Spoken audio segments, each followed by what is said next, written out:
Hi, this is Pursuing Justice. My name is Harriet Hendel. Welcome back to my listeners. Um, I hope that during this very difficult time that more of you are tuning in to listen to your favorite podcasts, and I hope that we are one of them. We are part of the Radio Ear Network family on Society Bites Radio. And this podcast focuses on wrongful conviction for the most part.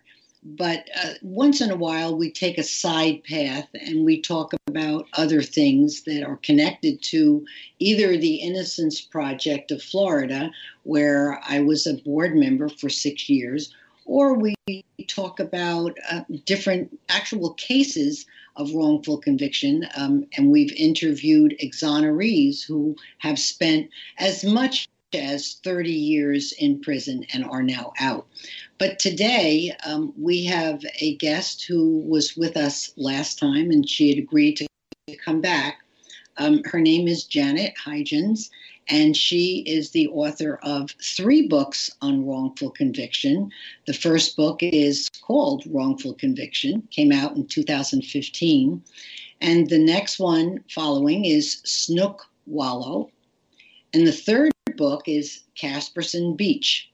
And she is at work on her 4th book, and maybe we can get a little sneak peek as to what that book will be about. So we were talking last time about some of the major contributing factors of wrongful conviction. And maybe what we should do for our listeners, just in case they missed our last broadcast, is just to highlight some of those, because I think that too often we are not aware of how many factors go into someone ending up in prison who is innocent. So maybe, Janet, we can go back and just highlight some of the ones we were talking about last time, if you would. Of course, Harriet. And thank you again for having me. This is a subject that's very close to my heart, as you might guess. And I applaud you and the entire Innocence Project organization for all the good work that they've done. It must sometimes seem an impossible task, but the successes are there, and so honored to be here to join you today. That's great. Thank you. Now, as to common reasons for wrongful convictions, the number one reason at the moment is eyewitness error. And just briefly, this would cover the misidentification of a suspect by a witness who really is convinced that they saw an individual that they pick out of a lineup or out of a police photo lineup. And once they do that, the image generally stays in their mind, and it's virtually impossible to get them to go back and recant or to change their opinion. So that's the number one reason. There are other categories: government misconduct, mishandled or suppressed evidence, junk science that is really not true proof of a person's innocence or guilt, but jurors can be swayed. And we talked about snitch testimony, where somebody in prison is offered a deal to essentially lie about a confession that they heard or overheard while they were sharing time in prison with a suspect. Right. Now, in addition to that, I would add racial bias. Mm-hmm.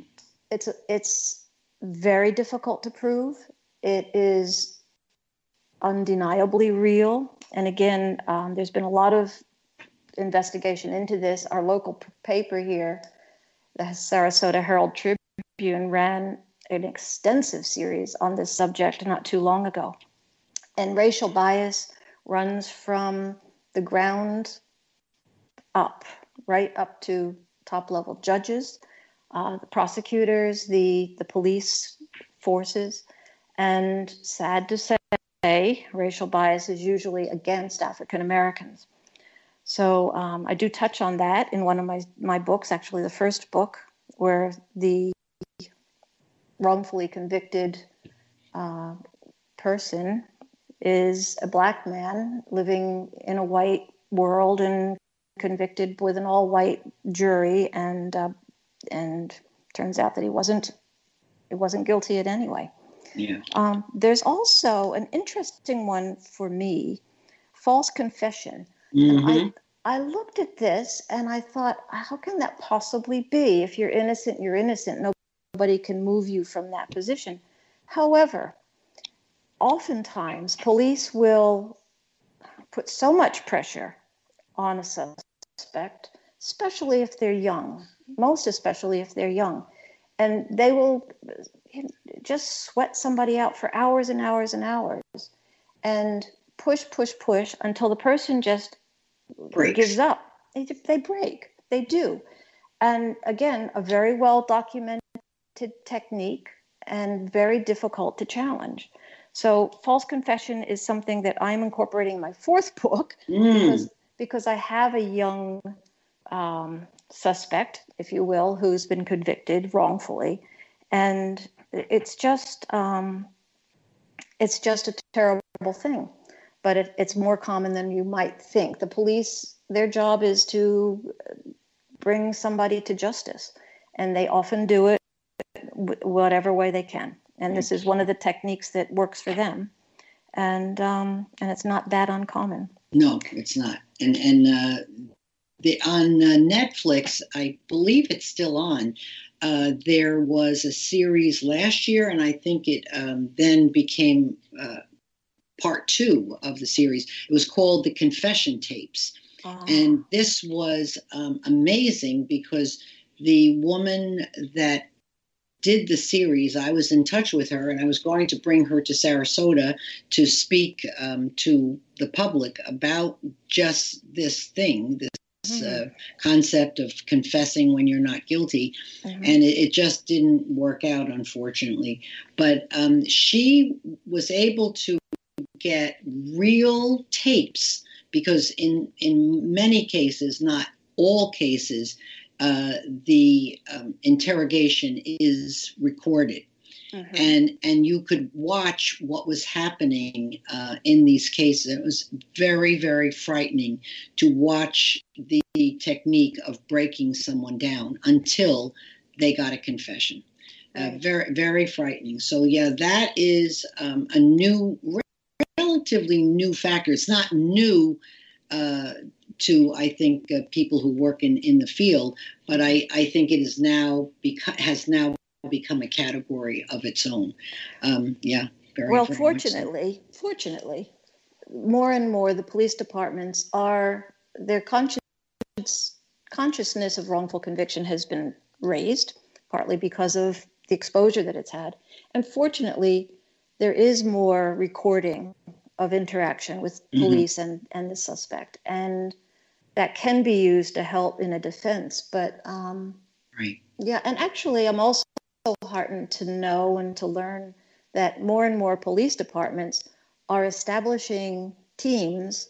Well, not the police departments, but the legal departments. They're establishing teams that will investigate old cases where there is a suspicion that somebody has been wrongfully convicted, and that is gaining as well, which is a wonderful thing. It truly is. Now there are just a few others. I mean, there are just a few others that hit the top 10, if you will. Prosecutorial misconduct and inadequate legal representation. I have to remember that a lot of times people that are wrongly accused don't have the funds or the information or the education to defend themselves. And the prosecutors do have lots of resources at their disposal. Not everybody can be O.J. Simpson and hire the dream team. And so sometimes prosecutors will cross the line and the defense isn't adequate to call that into question. So that is inadequate legal representation is there. There's no question. Yes. Yeah, and I also wanted to go back to something that you said the last time about prosecutorial misconduct, that one of the things that they should be doing by law is turning over all evidence that they have to the defense. And there is a Supreme Court ruling from way back in the 60s called the Brady ruling, which in a sense forces them to do that. And they do not always do it, even though it is written in stone.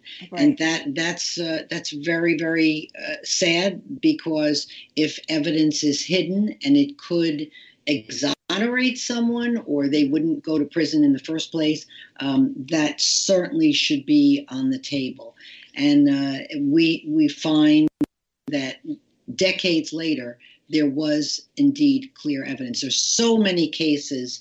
I'm seeing a great deal in my reading of prosecutorial misconduct, particularly in the area of hiding or not coming forth with all the evidence. Exactly. So that's very disturbing. And then there was something else that we talked about, junk science.